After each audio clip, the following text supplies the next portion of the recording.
that went to see a prophet. And the prophet told him that his wife is a witch and that she has possessed the children.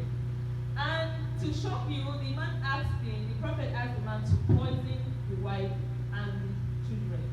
And the man succeeded in poisoning the wife. Then I think 3 of the children, then 1 escaped. At the end of it, they arrested the man. In this end time, a lot of things are happening. I don't know where we are going to, but I know you are a genuine prophet. You give prophecy, you see it happening. So the ones giving false prophecy, I don't know, is anything wrong somewhere? Well, this is the end time, like we just said.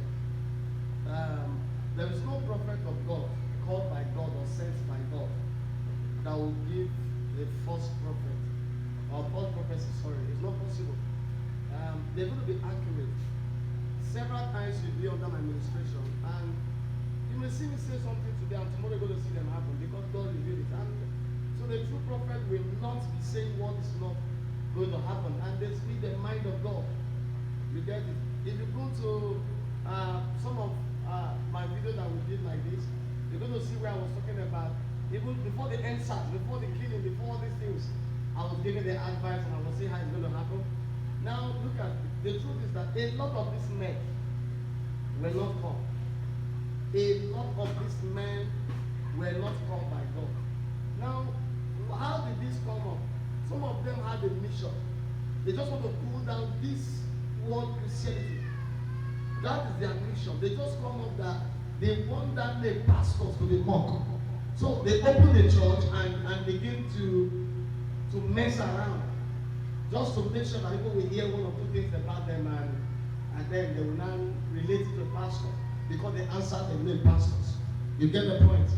That is exactly what is actually going on. And secondly, the devil also send some persons to come to this journey. A man came to me some time ago and I was praying with him and he said something that he never knew that a pastor can see. I said, I don't get it. He said, yes. Because he went to a pastor at a summer here that told him that if you want it in Christian way or the other way. He said he was like, I want it that way, let him know. He said, I'm going to take him and I'll show you the shrine. So it's not all that Satan says the Lord actually taken from God. You get the point? Now, secondly, I want to say this. The reason why these things are happening today and these pastors are coming up with this fetish or whatever they want to get people with is because our Nigerian Christians are no longer serving God. By the grace of God, I'm a prophet. I'm not speaking against prophecy. It has helped a lot and it's still helping. But I'm going to say this. Must you go to church because of the prophecy? Must you go to church because you want them to see for you? And I've been asking some of them this question. Ever since they have been giving you prophecy, what has happened to you? Prophecy without your life pleasing God. This thing, it will not fulfill. We have too many prophecies delayed because why? The persons who own the prophecy are not actually for God. So a lot of persons today are just going to church because of prophet. They just want to hear the man say, you know, when they're in church and you are preaching, so your message means nothing to them. They don't know how to finish and don't talk to me. Okay, about going from church to church. After the investigation, it was discovered the man left a genuine church to this miracle-seeking new church. So what advice do you give people who go from one church to another seeking for solutions? But it's happening now. Now, God is the solution giver. It's not the church. I am a pastor and you must know this, that without God, not like Apostle says, without God, so if that God is the one to, turn your story around and you are coming to me and all your faith is in me, all your hope is in me, it will work. So you must have pleased God first, you must serve God first, you must meet God mandate first if you actually want the prophecy or the prophet will prophesy to you or for all these things to come to pass. So once you are in a genuine church, a God's own church, whether your pastor is a prophet or not, please just be committed to the job, committed to the things of God. Your miracle will meet you.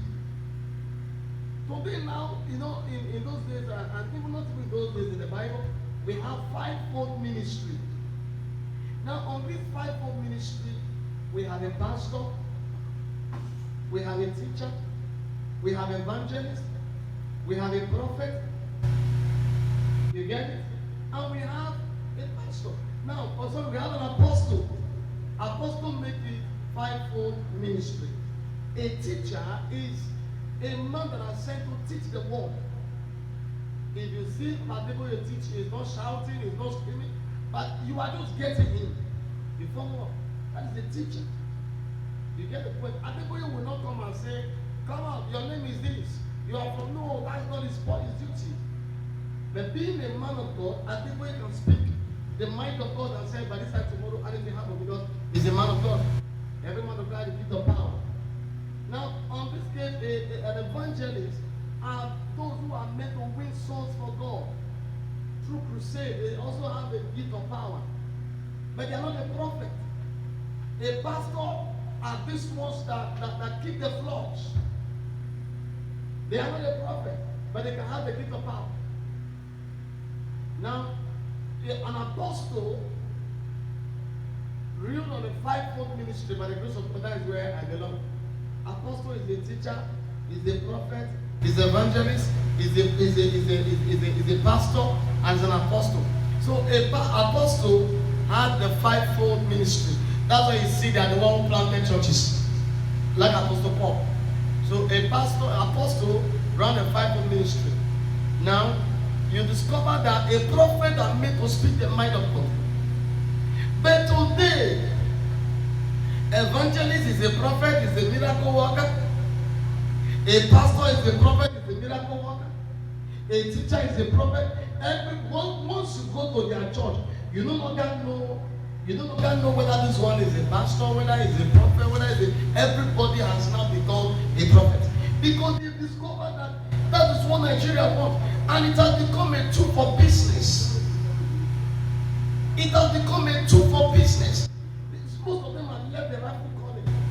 Evangelists are not meant to open a church and begin to, you say you're an evangelist and you open a church and you now own a church and say general overseer. No. It's not supposed to be like that. Where was the church that Peter planted? Where was the church that Peter pastored? Because they were running the mission of evangelists. Apostle Paul, you can tell the plant church in Ephesus, in Rome is this. But today you begin to see everybody today want to own a church. They want to own a counseling where people will come and they begin to prophesy and give people. This morning, one of my daughters just coming from Abuja. That a prophet just gave a prophecy that is causing a big problem in the house. And when you trace the prophecy, it's not real, it's not true. So I'm going to talk to Nigerian Christians.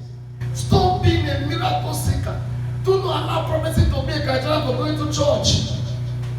You should go to serve God. Please, if you check from 80s, you will discover that it was not like this. It was not so. Today now it has given a new shape. You will see a pastor fighting a pastor because they want to get money. What are we fighting for? So I want to beg Nigerian Christians, remain in your church. That's your church that you felt that your pastor did not prophesy. That's your church you felt your pastor is not doing miracle. You are not seeing the more you look, the less you see. Please remain there. Serve God. It is God that gives you all that you want. It's not pastor. I've told you this time without number. It's not a pastor. It's not the man you see. It's not a power and huge man. It's God that gives miracle. And if you serve Him, He will give you. God bless you. Okay. Thank you so much for joining us today. We really had a lot of words of wisdom from you. God bless you, sir. God bless. Thank you so much, viewers. Hope you enjoyed today's episode. Do join us on OZ Movies Production. Like, comment, ask questions. Okay, you will get answers immediately. Thank you so much. You have a wonderful day. God bless. God bless you.